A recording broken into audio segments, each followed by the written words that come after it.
మేడారం జాతరకు ప్రభుత్వం సిద్ధమవుతోంది. వచ్చే ఏప్రిల్, ఫిబ్రవరి 21 నుంచి 24వ తేదీ వరకు జరిగే మేడారం శ్రీ సమ్మక్క సారలమ్మ మహాజాతర జరగనుంది. ఇందుకు గాను రాష్ట్ర ప్రభుత్వం 75 కోట్ల రూపాయలు కేటాయించింది. ఈ మేరకు జీవోను విడుదల చేసింది సర్కార్. అత్యధికంగా గ్రామీణ నీటి సరఫరా శాఖకు 14.74 కోట్లు, ఐటీడీఏ ఇంజనీరింగ్ శాఖకు 8.28 కోట్ల రూపాయలు కేటాయించింది.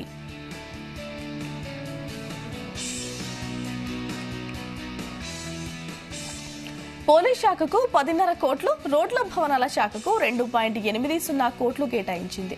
ఇక రెవెన్యూ శాఖకు 5.25 కోట్లు, పంచాయతీరాజ్ శాఖకు 4.35 కోట్లు, మైనర్ ఇరిగేషన్ కు 6.11 కోట్ల రూపాయలు కేటాయించారు.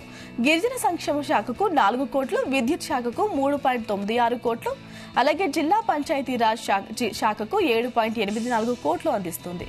అదే క్రమంలో దేవాదాయ శాఖకు 1.5 కోట్లు, ఆర్టీసీకి 2.25 కోట్ల రూపాయలు, వైద్యారోగ్య శాఖకు 1 కోటి, మిగిలిన నిధులను ఇతర శాఖలకు కేటాయిస్తూ ఉత్తర్వులు జారీ చేసింది.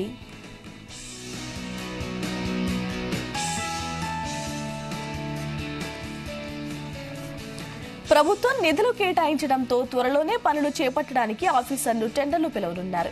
మేడారం జాతర కోసం సీఎం రేవంత్ రెడ్డి నిధులు కేటాయించినందుకు పంచాయతీరాజ్ శాఖ మంత్రి సీతక్క, దేవాదాయ శాఖ మంత్రి కొండా సురేఖ ధన్యవాదాలు తెలిపారు.